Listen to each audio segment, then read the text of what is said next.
네, 기억력 등 인지 능력에 문제가 생겨 일상생활을 제대로 하기 힘든 병, 치매죠. 이런 치매를 신용카드 이용 방식이나 운전 습관만으로 조기에 파악할 수 있다는 연구 결과가 나왔습니다. 글로벌 뉴스 브리핑에서 자세히 알아보겠습니다. 자, 금창우 기자, 신용카드 이용 방식이나 운전 습관만으로 치매의 여부를 알 수 있다.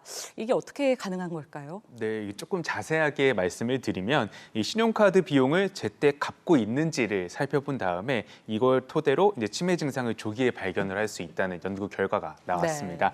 네, 뉴욕타임스에 따르면 8만 명이 넘는 미국인들의 의료 기록과 소비자 신용 보고서를 살펴봤더니 치매를 일으키는 알츠하이머에 걸린 사람들의 신용카드 연체율이 그렇지 않은 사람들보다 훨씬 더 높았습니다. 치매 환자들은 치매 진단을 받기 전부터 신용카드 비용 상환이 최소 2번 밀리거나 많게는 6년 동안 빚을 갚지 않았습니다.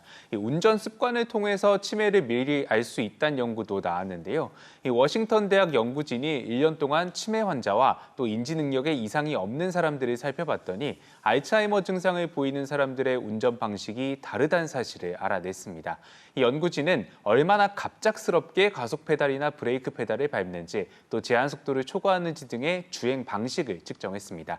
그 결과 이러한 운전 방식으로 아직 증상이 나타나지는 않았지만 알츠하이머를 갖고 있는 사람의 88%를 조기에 발견할 수 있다는 사실을 밝혔습니다. 네, 행동 패턴을 파악하는 것만으로 알 수 있다. 앞으로 좀 더 습관에 주의를 기울이게 될 것 같네요. 자, 다음 소식은 주의력 결핍 과잉 행동 장애 ADHD에 관련된 얘기인데 미국에서 이 증상을 겪고 있는 고교생이 많아지고 있다고요. 네, 그렇습니다. 보통 이 ADHD는 주로 어릴 때 겪는 장애라는 인식이 좀 큰데 이런 인식과 조금 다른 연구 결과가 미국 심리학 저널에 발표됐습니다.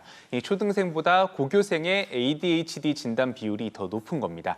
실제로 만 3살에서 10살까지 아동 가운데 ADHD를 진단받은 비율은 10%였던 반면에 만 11세에서 17세에선 이 비율이 18%였습니다. 이 가정 환경에 따라 ADHD 진단 비율도 달라졌는데요. 이 학부모 학력이 고졸 이하인 백인 가정 학생 가운데 이 장애를 진단받은 학생 비율이 20%였는데 이는 학부모 교육 수준이 높은 백인 가정 자녀의 진단 비율보다 7%포인트 더 높은 수치입니다. 네, 아무래도 고등학교 공부는 대학 입시와 좀 연결이 돼 있는데 이 시기에 공부에 제대로 집중할 수 없다는 건 좀 타격감이 클 것 같거든요. 해결 방안은 없겠습니까? 네, 그래서 이 전문가들은 중학생들을 위해서 개발된 멘토링 프로그램을 고등학교에서도 사용하자고 제안을 하고 있습니다. 이 프로그램에 참여하는 학생들은 주 2회씩 모두 30번 멘토링을 받고요. 또 고등학교에선 학업 목표를 설정하고 진행 과정을 모니터링함으로써 학생들의 자기주도 학습 능력을 키우게 또 도울 수도 있습니다.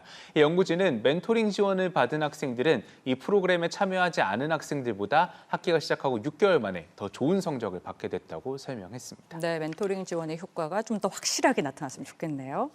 자, 코로나19 가짜 뉴스로 또 전 세계가 현재도 몸살을 앓고 있는데요. 미국의 한 교수가 이 가짜 뉴스 확산을 늦출 수 있을 만한 방안을 또 발표했다고요. 네, 그렇습니다. 일단 보스턴 글로브 보도에 따르면요, 미국 역시 이제 가짜 뉴스로 몸살을 좀 앓고 있습니다. 특히 뭐 부유층들이 자신들의 이익을 위해서 코로나19를 이용했다 이런 가짜 뉴스도 있고요. 또 마스크가 세균성 폐렴을 유발한다는 잘못된 정보 때문에 마스크 태우기 시위가 퍼지고 있기도 합니다.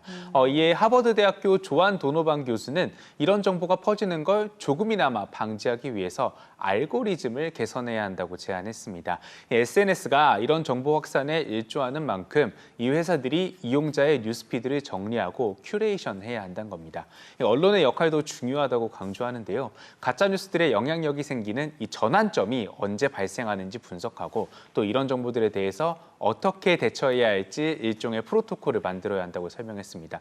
또 정치인들이 SNS 플랫폼도 더 강력하게 규제할 수 있는 방안도 마련을 하라고 조언을 했습니다. 네, 점점 뉴스 리터러시의 중요성도 대두되고 있잖아요. 가짜 뉴스와 진짜 뉴스를 좀 구분하는 능력들도 많이들 좀 개발해야 될 것 같습니다.